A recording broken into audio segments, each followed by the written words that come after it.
sou o pastor J.C. Silva, conectado na lição para desvendar hoje as riquezas dos detalhes pedagógicos nos materiais utilizados no tabernáculo.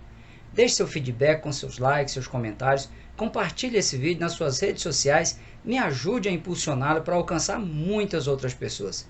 Se você ainda não se inscreveu, se inscreva, acione o sininho aí para você receber as notificações sempre que houver uma nova postagem. Me diga de onde você está conectado. O versículo do dia está em Romanos capítulo 15, versículo 4, que diz: porque tudo o que dantes foi escrito, para o nosso ensino foi escrito, para que pela paciência e consolação das Escrituras tenhamos esperança. Como verdade aplicada, o pastor César Rosa, que é o comentarista da lição deste trimestre, ele ressalta que Deus tinha grandes propósitos com cada detalhe do tabernáculo. O texto de referência está em Êxodo, capítulo 25, versículos 1 a 9, onde Deus, por meio de Moisés, ele mandou o povo trazer ofertas para a construção do tabernáculo e especificou de forma detalhada que tipo de oferta deveria ser levado pelos judeus. Quando os escritores sagrados eles produziram a Bíblia, cada informação, cada detalhe registrado tem grande importância e deve ser analisado com carinho para se perceber como Deus se revelou até mesmo nos pequenos detalhes.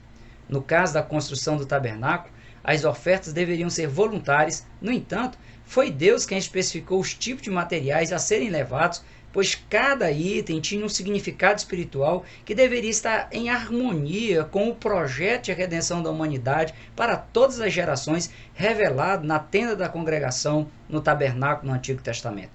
Em cada detalhe do tabernáculo, Deus expressou verdades profundas e revelou o seu insondável amor pelo ser humano. Nas ofertas de origem animal, de pronto fica evidente que para que o tabernáculo ele fosse construído e as pessoas tivessem a oportunidade de oferecer sacrifícios para serem perdoadas por Deus, alguém inocente teria que morrer, deveria haver derramamento de sangue. Outro detalhe é que quem morresse para fornecer material para a construção do tabernáculo deveria ser isento de quaisquer tipo de pecados, de quaisquer características que ferissem a santidade de Deus. Algo simbólico do que ocorreu com Jesus, pois antes mesmo de ele selar a nova aliança por meio do seu sacrifício na cruz do Calvário, Jesus teve que abrir mão da sua vida como Deus.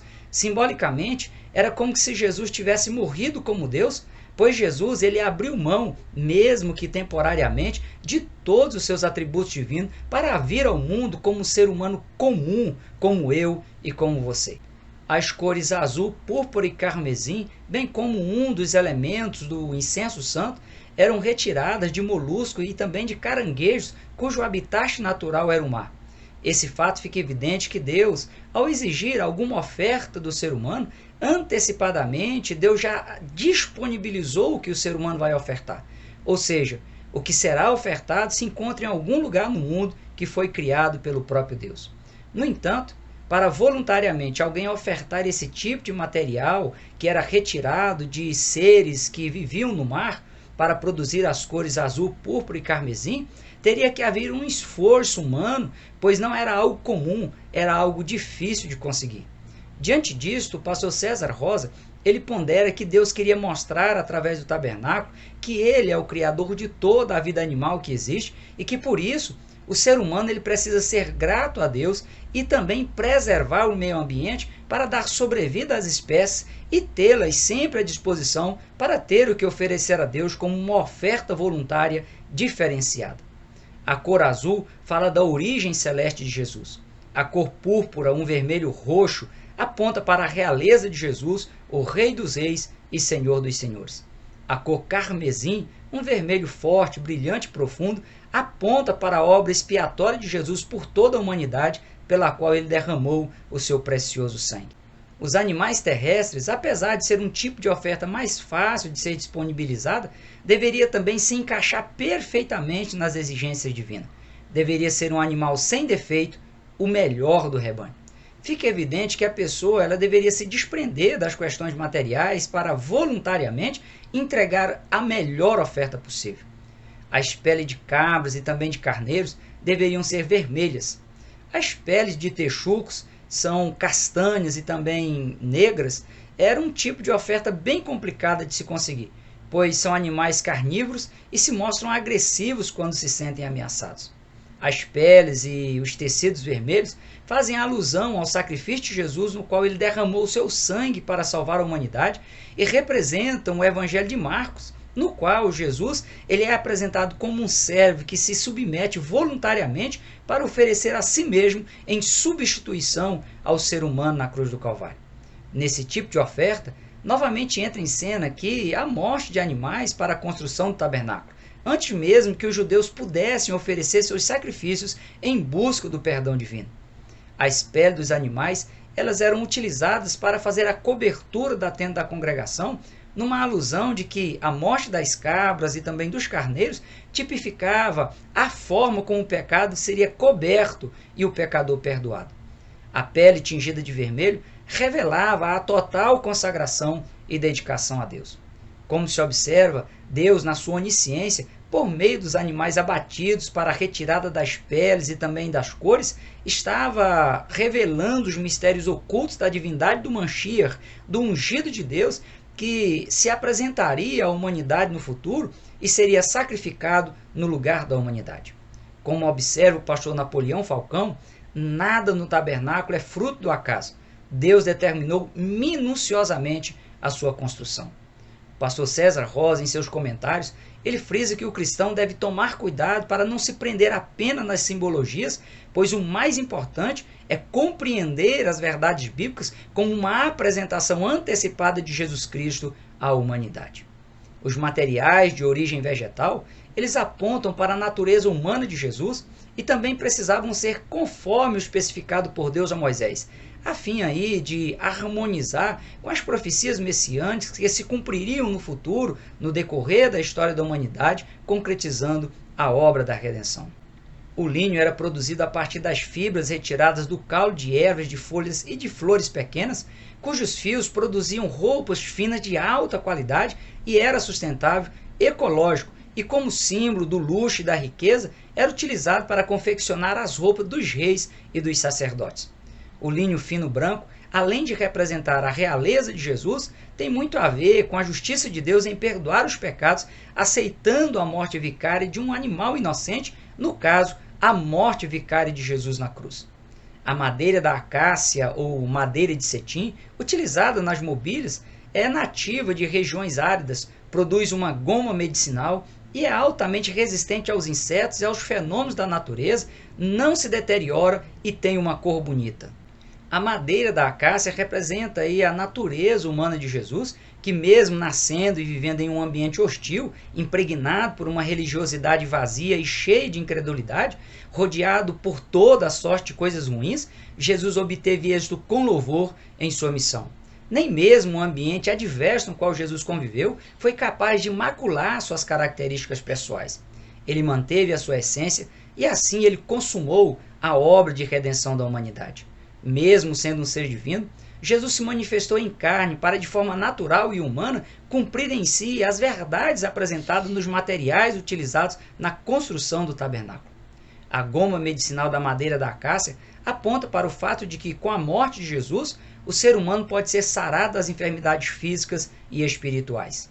A cor da madeira da acácia fala da beleza interior de Jesus, como também da sua missão. A autorresistência da madeira fala da incorruptibilidade humana de Jesus, que, como um ser humano comum, viveu sem cometer nenhum delito diante de Deus. O óleo e o azeite da unção, com exceção de um componente, todos os outros foram de origem vegetal. O óleo santo extraído da oliveira deveria estar isento de quaisquer impurezas. Era preparado de forma exclusiva para ser utilizado no tabernáculo e mantinha o candelabro aceso, iluminando o lugar santo.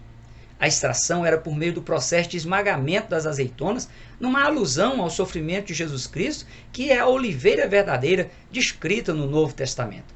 Além disso, o óleo santo fala da necessidade de o cristão ter a unção do Espírito Santo de Deus na vida para se manter iluminado espiritualmente e poder compreender as verdades do Evangelho de Jesus Cristo. E a unção do Espírito Santo só é verdadeira se ela tiver origem no sofrimento de Jesus, que foi espiritualmente esmagado com o peso dos pecados da humanidade que levou sobre si. As especiarias que compunham o óleo santo da unção eram o estoraque, uma substância que saía sem incisão, sem corte, de uma árvore encontrada nas montanhas de Gileade. O estoraque fala da espontaneidade com que Cristo se entregou a si mesmo em substituição à humanidade na cruz. A ônica ou a onixa era extraído de conchas marinhas que eram retiradas de um caranguejo que vivia no fundo do Mar Vermelho. A ônica ou a onixa fala da profundidade do sacrifício de Cristo, uma entrega feita com todo o coração. O gálbano era uma resina cheirosa retirada da folha de um arbusto da Síria. As folhas eram quebradas e também moídas. O gálbano fala de como Jesus foi quebrantado e suportou tudo com resiliência na dependência de Deus.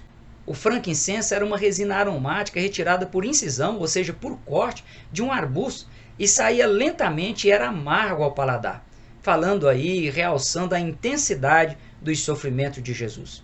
O sal era utilizado como conservante para que a parte não utilizada do incenso santo ela se conservasse sem estragar. O sal fala da ação do Espírito Santo na vida de Jesus para que ele pudesse, como ser humano comum, se conservar plenamente em santidade de Deus, cumprir o seu ministério terreno, cumprir a sua missão de resgatar a humanidade, pagar o preço do perdão do ser humano. O óleo e o incenso santo também falam da capacitação do cristão para ele servir na presença de Deus, intercedendo em prol da humanidade e repassar à humanidade as orientações divinas por meio da evangelização. Essa capacitação só é possível mediante a oração resiliente, profunda e ininterrupta. Por isso, os ingredientes do incenso santo, eles também representam as características indispensáveis que devem compor a oração dos servos e das servas de Deus. Na construção do tabernáculo, também foram utilizados materiais de origem mineral. Por serem aí materiais de valor altamente incomparável com os valores dos demais tipos de materiais, representam a realeza e a divindade de Jesus. E o fato de Deus mesmo em pleno deserto exigir esse tipo de material aponta para o fato de que Jesus, mesmo tendo origem divina, ele viria a habitar de forma plena para trazer riqueza e beleza espiritual ao deserto da vida humana, que é árido, inóspito e que provoca tanta escassez e sofrimentos. O ouro, a prata e o bronze, que também é mencionado na Bíblia como cobre, revelam preciosas verdades acerca de Jesus, que foi apresentado de forma simbólica no tabernáculo. O ouro, com seu brilho, sua beleza e perfeição, que cobria quase todos os móveis do tabernáculo e com que foi feito de forma maciça o castiçal e os querumbins em cima da tampa da Arca da Aliança, aponta para a realeza de Jesus como o Rei dos Reis e também para a sua divindade, pois ao mesmo tempo que Jesus era um ser humano comum, ele era 100% Deus. A prata foi utilizada para fazer os ganchos utilizados para sustentar as cortinas, bem como para fazer as bases das colunas que davam suporte às cortinas. A prata simboliza o preço pago pela expiação e remissão do pecado da humanidade. Falando aí sobre o preço pago por Jesus para resgatar a humanidade, o apóstolo Pedro, ele disse: não foi com coisas corruptíveis como prata ou ouro que fostes resgatado da vossa vã maneira de viver, que por tradição recebeste dos vossos pais, mas com o precioso sangue de Jesus, como de um cordeiro imaculado e incontaminado. O sangue imaculado de Jesus é a única base sólida que dá sustentação para o perdão ao pecador arrependido e mantém o pecador de pé, erguido diante de Deus, em testemunho do seu imensurável amor. Quanto à menção bíblica de que Judas ele negociou sua lealdade a Cristo por 30 moedas de prata, esse fato nos adverte que, caso o ser humano se utilize ou se relacione de forma inadequada com o sangue de Jesus, o preço pago pelo perdão da humanidade, o ser humano, se ele fizer isso de maneira inadequada, o fará para a sua própria condenação, como está explícito em 1 Coríntios, capítulo 11, versículos 27 e 29, que diz: qualquer que comer este pão ou beber o cálice do Senhor indignamente será culpado do corpo e do sangue do Senhor. O que come e bebe indignamente, come e bebe para a sua própria condenação, não discernindo o corpo do Senhor. Portanto, nós devemos ter um grande cuidado quando manuseamos os elementos da ceia do Senhor, que simbolizam o preço pago por Jesus em redenção à humanidade. Quanto ao bronze, ao cobre, esse tipo de material ele foi utilizado para cobrir o altar de holocaustos, simbolizando o poder e o juízo de Deus contra o pecado. As pedras preciosas exigidas por Deus como oferta voluntária foram utilizadas para a confecção do peitoral, uma espécie de colete que era utilizado pelo sumo sacerdote. De acordo com Êxodo capítulo 28, versículos 15 a 20, as pedras eram organizadas em 4 fileiras de 3 pedras, e em cada pedra estava escrito o nome de uma das 12 tribos de Israel, numa alusão de que, dada a importância das 12 tribos de Israel no contexto histórico da humanidade, elas deveriam ser levadas sobre o peito do sumo sacerdote, apresentadas e representadas diante de Deus no lugar santíssimo, no momento em que o sumo sacerdote ele intercedia pela nação de Israel, representando a humanidade diante de Deus, suplicando pelo perdão divino. Somente por meio do sumo sacerdote, a nação de Israel se apresentava diante de Deus e obtinha o tão necessário perdão. Com origem humana na nação de Israel, Jesus, como sumo sacerdote segundo a ordem de Melquisedeque, ele se ofereceu a si mesmo em sacrifício em prol da humanidade e ainda a apresenta e a representa diante de Deus no santuário celeste.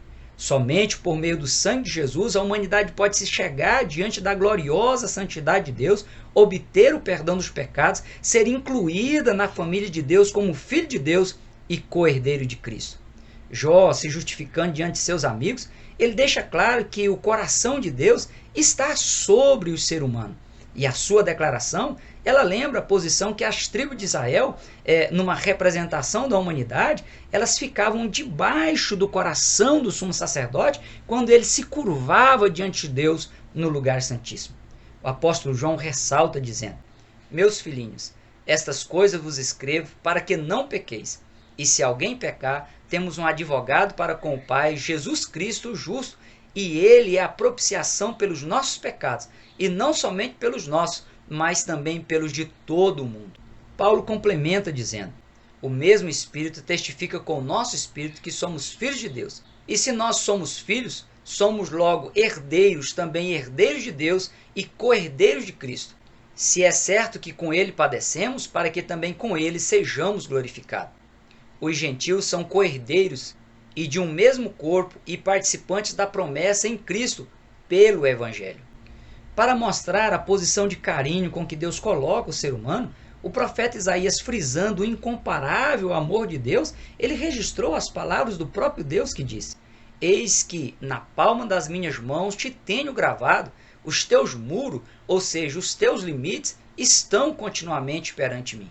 O pastor César Rosa, comentarista da lição, ele lembra que parte dos materiais utilizados na construção do tabernáculo foram levados pelos judeus do Egito para o deserto quando eles saíram do cativeiro egípcio, quando Deus tocou o coração dos egípcios para presenteá-los com grande riqueza, ao ponto de a Bíblia dizer que os judeus eles despojaram os egípcios, no sentido de que eles conquistaram grande riqueza dada voluntariamente pelos egípcios. Fica evidente que as riquezas conquistadas pelos servos e servas de Deus neste mundo devem ser investidas de forma voluntária em prol da obra de Deus, dentro dos limites e também dos objetivos estabelecidos por Deus, pelo próprio Deus, em sua palavra. Certo escritor diz que quando o ser humano ele oferece apenas uma mera parte daquilo que ele poderia oferecer a Deus, por sua vez, Deus fará por ele apenas uma mera parte daquilo que ele poderia fazer. Como os judeus, de forma voluntária, ofereceram a Deus o que Deus lhes pediu, Deus, além de o sustentar e proteger no deserto, despertou e potencializou suas competências, suas habilidades naturais, e os judeus eles puderam realizar todas as tarefas necessárias para a construção do tabernáculo, de forma que tudo foi feito conforme as especificações divinas, sem nenhuma imperfeição. Mesmo que você esteja vivendo e convivendo em meio a situações adversas, não se hesite, invista no reino de Deus e você realizará excelentes colheitas materiais e espirituais. Para que Deus seja contigo, assim como foi com Israel no deserto, você precisa responder positivamente às orientações de Deus, assim como os judeus o fizeram no deserto. Por hoje nós ficamos por aqui. Até o próximo encontro, se Deus quiser. Prossiga na paz do Senhor.